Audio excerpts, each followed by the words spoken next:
그 홍민기 목사님의 경험인데,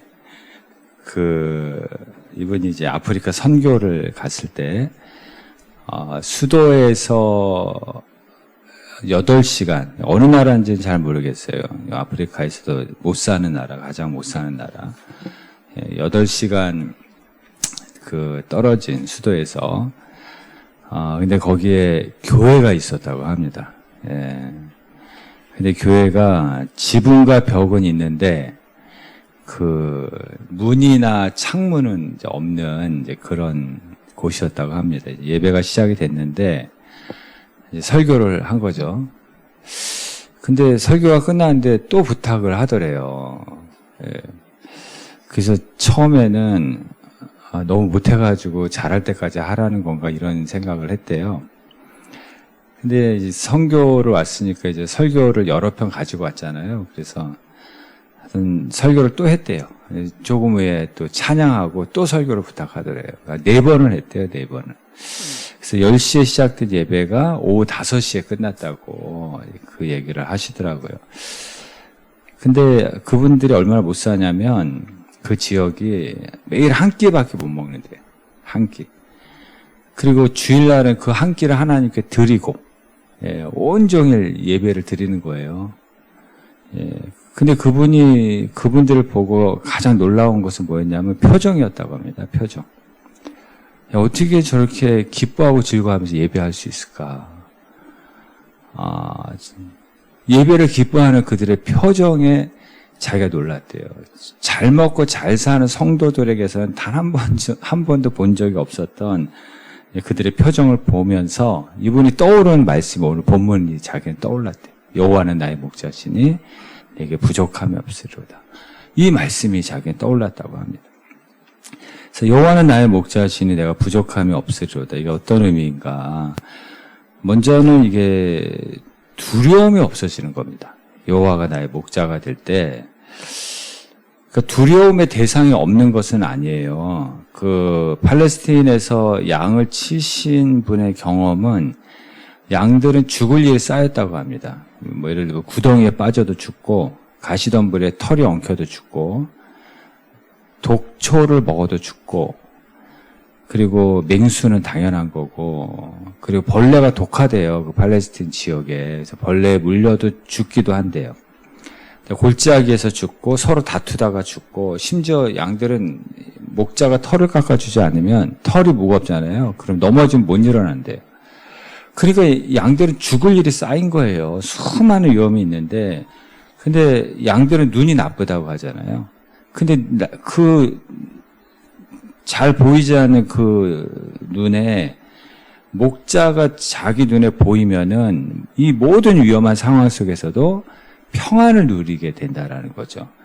그게 여호와는 나의 목자시니 내가 부족함이 없으리로다라는 그 고백이라는 거죠. 그러니까 여호와는 나의 목자라는 말은 좀 더 우리에게 적용을 하면 하나님과의 친밀한 관계를 얘기하는 거예요. 하나님과 좋은 관계를 얘기하는 거예요. 그리고 위험이 있고 두려움이 있어도 하나님과 친밀함 속으로 들어가 버리면 이 고백이 나온다는 거예요. 여호와는 나의 목자시니 내가 부족함이 없으리로다. 이 고백을 하게 된다라는 거죠. 여기 5절에서는 여기 원수가 뭐예요? 양들에게 원수는 누구예요? 맹수잖아요. 맹수. 예, 맹수. 그 맹수의 목전에서도 목자가 차려준 상을, 밥을, 먹는다는 얘기예요. 감히 양이. 왜 그래요? 여호와가 나의 목자. 그러니까, 양들의 눈에, 그 양들은 겁이 많아요. 그래서, 목자가 없으면 새끼를 뺀 양들은 맹수를 보면은 유산을 한대요. 그렇게 겁이 많은 양들이 목자가 자기들의 눈에 보이기만 하면은 맹수 앞에서도 목자가 차려준 그 밥을 먹는다라는 것이죠. 그래서 한나가 그 경험을 했잖아요. 맹수 같은 분이나가 괴롭히잖아요. 힘들게 하고. 그랬을 때 하나님과의 친밀함 속으로 들어가 버리잖아요. 그러니까 하나님과 친밀함 속에 들어가고 나니까는 하나님과 좋은 관계가 돼버리니까는 지금 상황이 바뀌지는 않았어요. 그 상황은 여전히 그대로인데 그 상황 속에서 여호와는 나의 목자시니 부족함이 없으리로다. 그 고백을 하게 되는 거죠. 평안을 누리게 되는 거죠. 시편 34편 9절에서 10절에 우리 같이 한번 읽어보겠습니다. 너희 성도들아 여호와를 경외하라. 그를 경외하는 자에게는 부족함이 없도다. 젊은 사자는 궁핍하여 줄일지라도 여호와를 찾는 자는 모든 좋은 곳에 부족함이 없으리로다. 이것이 하나님과의 친밀 속으로 들어갈 때, 하나님과 좋은 관계일 때 이제 나타나는 현상, 나타나는 고백인 것이죠. 그 바로가 모세를 학대하죠. 모세를 학대할 때마다 모세는 어떻게 해요? 하나님과 독대하잖아요. 친밀함 속으로 들어가 버려요. 거기서 다시 힘을 얻어요. 바로가 막 적대하고 박대하잖아요. 문전박대도 하고. 그럴 때마다 모세는 독대하는 거예요. 하나님과 친밀함 속으로 들어가서 거기서 새 힘을 얻잖아요. 누가 이겨요? 결국 모세가 승리하잖아요. 모세만 그렇습니까? 다윗도 얼마나 박대와 적대를 당했어요. 요셉도 마찬가지. 그럴 때마다 하나님과 친밀함 속으로 들어가 버리는 거예요. 예. 하나님과 친밀함 속에 들어가서 거기서 새 힘을 얻고 다시 시작할 수 있는 힘을 얻게 되는 거죠. 그래서 여러분 누가 박대하고 적대하면 여러분 하나님과 독대하시길 바랍니다. 하나님과 친밀함 속으로 들어가 버리면 이 고백이 반드시 나와요. 여호와는 나의 목자신 내게 부족함이 없으리로다. 상황이 바뀐 건 아닌데 그 상황에서 똑같은 상황에서 이 고백을 하게 된다라는 것이죠.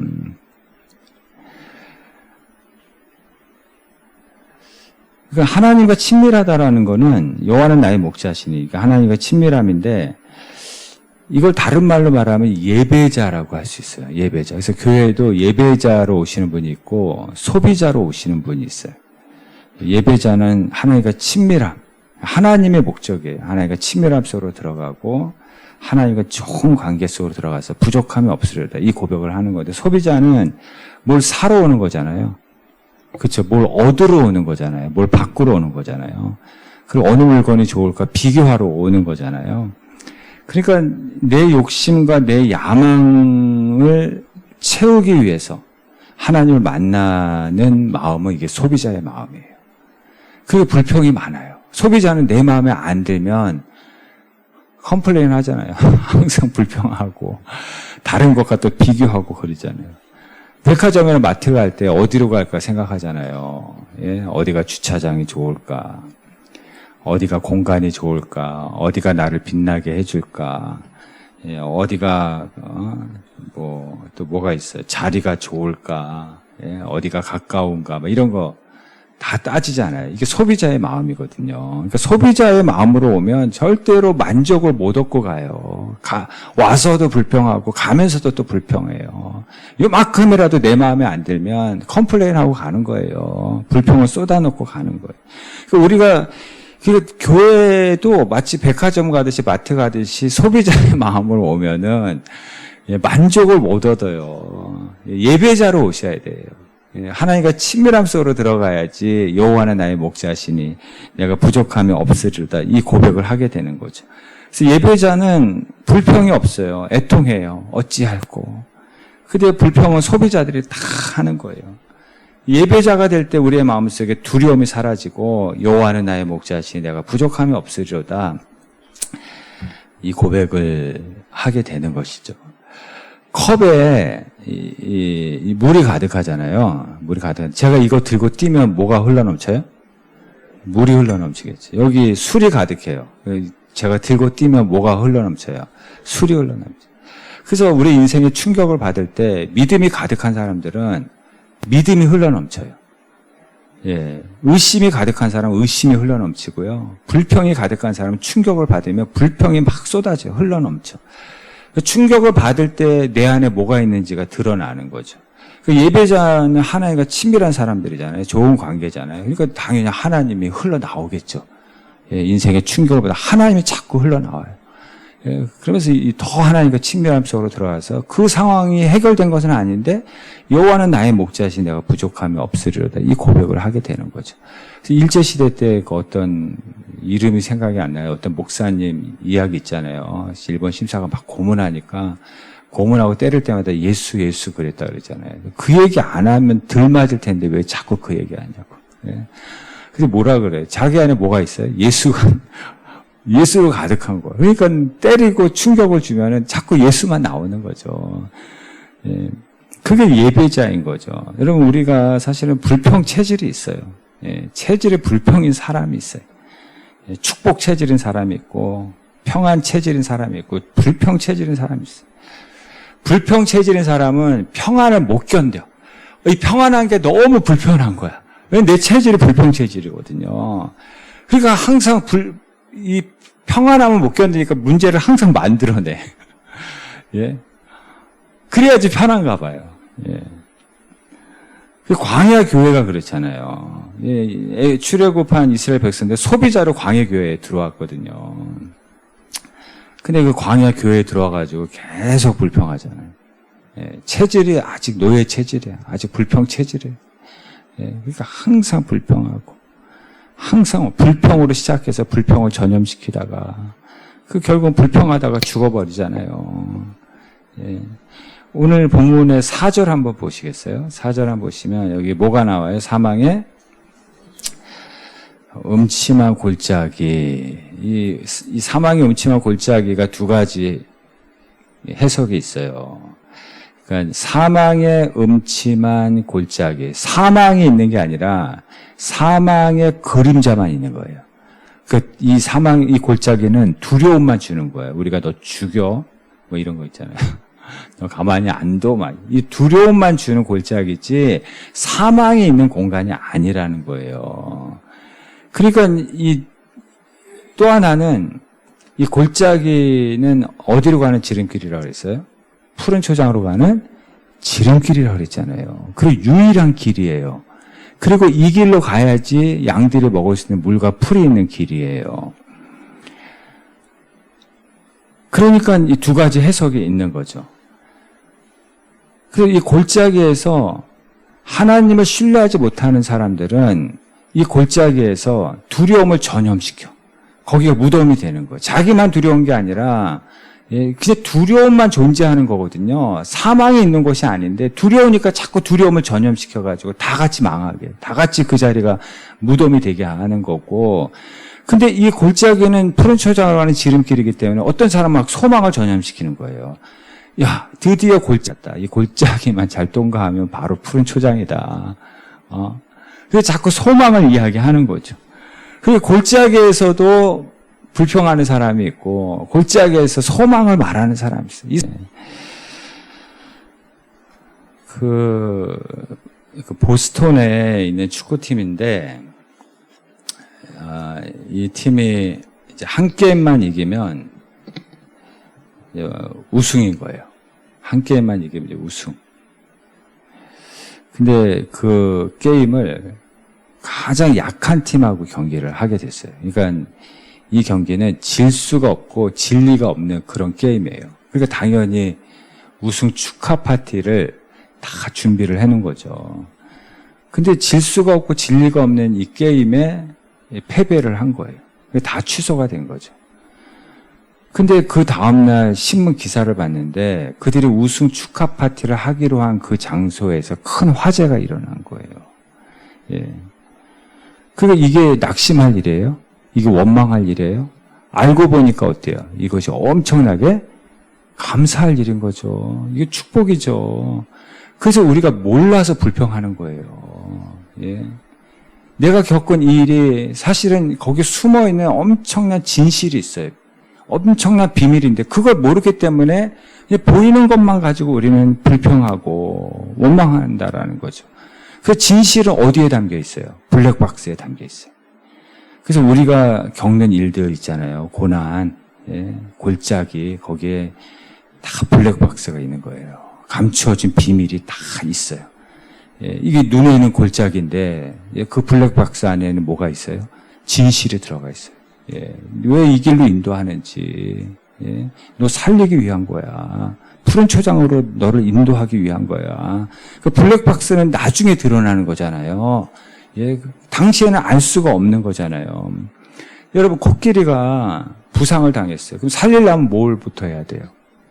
총부터 쏴야죠. 마취 총부터 쏴야죠. 근데 코끼리가 뭘 알겠어요? 예? 총 맞은 것밖에 모르죠. 죽었다고 생각하겠죠. 근데 진실은 블랙박스에 담겨 있어요. 예, 나중에 블랙박스를 열어보면 이게 죽이기 위한 것이 아니라 뭐예요? 살리기 위한 거잖아요. 그러니까 우리가 겪는 모든 인생의 과정을 우리는 보는 것만 가지고 판단하지만 사실 우리가 겪는 모든 일 속에는 진실이 담겨 있어요. 하나님의 진실이. 예, 블랙박스가 다 있다라는 거. 나중에 이게 드러나면은, 이게 불평거리가 아니었구나. 이게 원망할 것이 아니라, 이게 감사하고 날 살리기 위한 것이구나. 이게 다 드러나게 된다. 우리 새벽에도 그런 말씀 드렸잖아요. 아이들, 치과 갈 때, 치과 갈 때 고치려면 어떻게 해야 돼요? 입안에 뭐가 돌아가요? 막, 예? 톱질 해야 되고, 칼질하고, 막 바늘로 찌르고 막 그러잖아요. 아이들이 그게 해석이 돼요. 예. 해석이 안 되잖아요. 근데 사실 이게 불평할 거예요? 이 아이를 고치기 위한 거잖아요. 회복시키기 위한 거고, 예. 더 건강하게 하기 위한 것이잖아요. 근데 아이들은 해석이 안 되니까, 이게 그때는 해석이 안 되는데, 나중에 해석이 되면 이게 불평거리가 아니라, 이게 사실 엄청나게 감사할 일이 되는 거죠. 그래서 우리가 어려운 일을 당할 때 견디는 능력이 없고, 맡기는 능력이 없고, 하나님을 신뢰하는 능력이 없으면 치료도 없고, 회복도 없는 거예요. 그래서 아이들 중에서 견디지 못하고, 맡기지 못하고, 이런 견딤의 능력이 없는 아이들은 결국은 치료가 포기되는 거예요. 그러니까 우리 인생에 뭐 이런 어려움도 있고 때로는 고난도 있어요. 예. 그때 잘 견디시기를 바랍니다. 잘 맡기시기를 바랍니다. 잘 신뢰하시기를 바랍니다. 그러면 여호와는 나의 목자시니 내가 부족함이 없으리로다. 이 고백을 하게 되는 날이 여러분의 인생에서 반드시 오게 될 줄로 믿습니다. 그 루게릭 병에 걸리신 분의 고백이에요. 제가 한번 읽어드릴게요. 나는 감사하지 않는 일들이 많다. 더는 셔츠의 단추를 채울 수 없다. 두꺼운 외투를 입을 수 없다. 머리 위로 오른손을 올릴 수 없다. 글을 쓸 수가 없다. 오른손으로 음식을 먹을 수 없다. 왼손으로 음식을 먹지만 이제 그것도 점점 힘들어지고 있다. 그리고 이것이 갈수록 이런 어려움이 점점 더 심해질 것이다. 그러니 도대체 나는 무엇을 감사해야 하는가? 아주 많다. 주님, 오늘 아침에 저를 깨워주셔서 감사합니다. 주님, 침대에서 몸을 뒤집을 수 있어서 감사합니다. 주님, 여전히 침대에서 일어날 수 있어서 감사합니다. 주님, 화장실까지 걸어갈 수 있어서 감사합니다. 주님, 여전히 이를 닦을 수 있어서 감사합니다. 주님, 여전히 아침 식사를 할 수 있어서 감사합니다. 주님, 여전히 옷을 입을 수 있어서 감사합니다. 주님, 여전히 운전을 아직은 할 수 있어서 감사합니다. 주님, 여전히 걸을 수 있어서 감사합니다. 주님, 여전히 말할 수 있어서 감사합니다. 그리고 아직도 많이 있다. 나는 루게릭 병과 함께하는 이 여정에서 내가 할 수 없는 일이 아니라 할 수 있는 일에 초점을 맞추는 법을 배웠다. 내 삶의 작은 일들에 감사하고 내가 여전히 할 수 있는 많은 일들에 감사하는 법을 배웠다. 그래서 여러분, 이 루게릭 병이라는 게 점점 근육이 빠지고 약해지는 거잖아요. 앞으로 할 수 있는 일들이 점점 줄어드는 거거든요. 그런데 이분은 할 수 없는 것에 초점을 맞추는 것이 아니라 계속해서 나는 할 수 있는 것에 초점을 맞추고 나는 감사하기로 했다라는 거죠. 불평의 렌즈로 보면은 감사할 게 하나도 없죠. 근데 이분은 은혜의 렌즈로 보고, 예, 그 감사의 렌즈로 자기의 상황을 보면서 감사를 찾아 나가는 것이죠. 이 루게릭 병이라는 이 상황 속에서도 이분은 하나님과 친밀함 속으로 들어간 거예요. 그래서 그 상황 속에서도 여호와는 나의 목자시니 내가 부족함이 없으리로다. 이 고백을 하고 있는 거죠.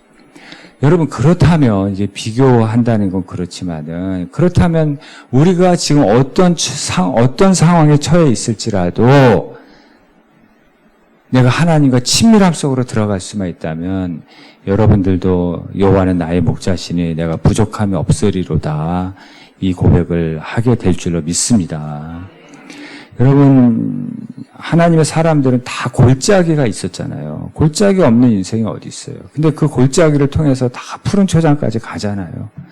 골짜기를 통과해서. 그 골짜기에서 여호와는 나의 목자시니 내가 부족함이 없으리라. 이 고백하는 거예요. 예, 그리고 푸른 초장까지 가는 거예요. 그 믿음으로.